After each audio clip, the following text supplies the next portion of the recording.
হয়, মই এই মুহূৰ্তত উপস্থিত আছোঁ তীৰ্থনগৰী হাজোৰ দমদমা মহাবিদ্যালয় প্ৰাংগণত। আৰু কিয়নো পুৱাৰে পৰাই যিসকল প্ৰাৰ্থী আজি তৃতীয় বৰ্গৰ যি অনুষ্ঠিত হ'ব ৰাজ্যিক পৰ্যায়ৰ নিযুক্তি প্ৰক্ৰিয়া, আৰু এই মুহূৰ্তত মই উপস্থিত আছোঁ কিছু সামগ্ৰী পৰিৱেশ দেখুওৱাৰ বাবে দমদমা মহাবিদ্যালয় প্ৰাংগণত। আৰু 2305টা কেন্দ্ৰত আজি অনুষ্ঠিত হ'ব। মুঠ 28খন জিলাৰ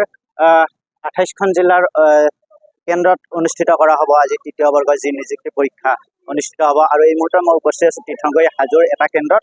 আৰু এয়া হৈছে দমদমা মহাবিদ্যালয় প্ৰাংগণৰ কিছু পৰিৱেশ দেখুৱাবলৈ আমি আহি উপস্থিত হৈছোঁ। ইউনিভাৰ্চ 24ৰ দৰ্শকসকলক আমি দেখুৱাইছোঁ পোনপটীয়া সম্প্ৰচাৰৰ এয়া পুৱাৰ ভাগৰ দৃশ্য। আৰু দিনৰ 10:30 বজাৰ লগে লগে অনুষ্ঠিত কৰা হ'ব তৃতীয় বৰ্গৰ যি ৰাজ্যিক পৰ্যায়ৰ যি নিযুক্তি পৰীক্ষা, এই পৰীক্ষা আৰম্ভ কৰা হ'ব। আমি প্ৰাৰ্থীসকলক আছে বিভিন্ন জিলাৰ পৰা প্ৰাৰ্থীসকল আহিছে, প্ৰাৰ্থীসকলৰ পৰা আমি কিছু মনোভাৱ ল'বলৈ চেষ্টা কৰিম। দাদা ক'ৰ পৰা আহিছে? গোৱালপাৰাৰ পৰা আহিছে। ভালেই লাগিছে। বৰপেটাৰ পৰা, ধুবুৰীৰ পৰা আহিছে। হয়, এনেদৰে বিভিন্ন জিলাৰ পৰা আহি নিযুক্তি পৰীক্ষা দিয়াৰ বাবে তেওঁলোকে আহি উপস্থিত হৈছে। 2305টা কেন্দ্ৰত যিহেতুকে আজি নিযুক্তি পৰীক্ষা অনুষ্ঠিত কৰা হ'ব। হাজোৰ কিছু পৰিৱেশ দেখুৱাইছোঁ আমি। মূল যি দমদমা মহাবিদ্যালয় প্ৰাংগণত উপস্থিত আছোঁ। মহাবিদ্যালয়ৰ সন্মুখভাগৰ দৃশ্য দেখুৱাইছোঁ। পুৱাৰ পৰাই বিভিন্ন জিলাৰ পৰা আহি উপস্থিত হৈছে তীৰ্থনগৰী হাজোৰ ভিন্ন প্ৰান্তৰ বিভিন্ন কেন্দ্ৰত আহি উপস্থিত হৈছে প্ৰাৰ্থীসকল। যি কটকটীয়া নিৰাপত্তা বেষ্টনীৰ মাজত তেওঁলোকক তন্ন পৰীক্ষা কৰি ভিতৰৰ ফালে প্ৰৱেশ কৰিব দিয়া হৈছে।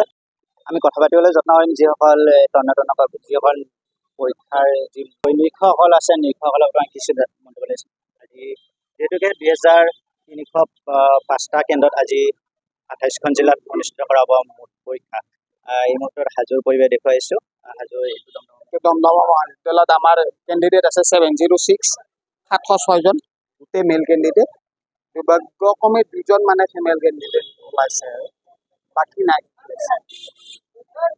এই আছিলে দমদমা মহাবিদ্যালয় প্ৰাংগণৰ কিছু পৰিৱেশ। আমি পৰিৱেশ দেখুৱাইছিলোঁ। আমি পৰৱৰ্তী সময়ত আমি যিসকল কেন্দ্ৰ আছে, আমি কেন্দ্ৰৰ ভিতৰৰ প্ৰৱেশদ্বাৰসমূহ আমি দেখুৱাবলৈ চেষ্টা কৰিম।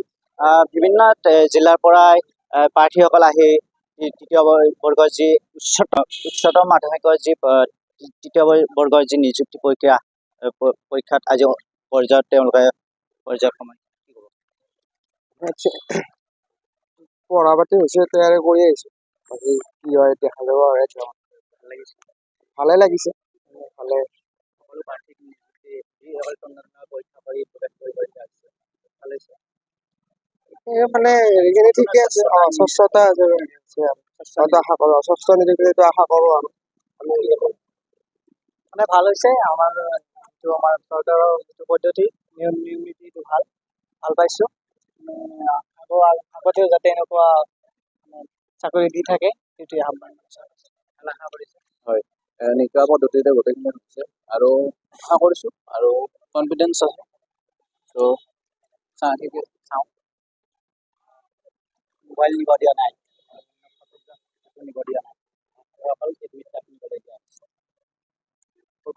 মই আহিছোঁ আপোনাৰ দক্ষিণ কামৰূপৰ পৰা, দক্ষিণ কামৰূপ মেডিকেল।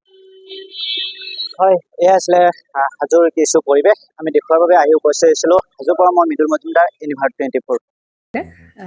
জুবিন গাৰ্গৰ গীতসমূহৰ ওপৰত আধাৰিত গানে কি আনে নামৰ এটা সুন্দৰ অনুষ্ঠান আপোনালোকৰ ওচৰলৈ আহি আছে অতি শীঘ্ৰে। অহা 15 আগষ্টৰ পৰা ধেমাজিৰ পৰা প্ৰথম অডিশ্যন আৰম্ভ হ'ব। আৰু সেই অডিশ্যনৰ যোগেদি বিভিন্ন কণ্ঠশিল্পীসকলে যিসকলে এই অনুষ্ঠানত যোগদান কৰিব বিচাৰে তেওঁলোকে এই অডিশ্যনৰ যোগেদি আগবাঢ়ি আহক। আৰু জুবিন গাৰ্গৰ বহুত ভাল লগা গান আমি সদায় শুনি আহোঁ। আৰু আপোনালোকৰ যদি ভাল লগা গান থাকে, জুবিন গাৰ্গৰ আপোনালোকে গাই ভাল পায়, তেন্তে অডিশ্যনত যোগদান কৰক। মোৰ ফালৰ পৰা আন্তৰিক শুভকামনা থাকিল এই সম্পূৰ্ণ অনুষ্ঠানটোলৈ। ধন্যবাদ।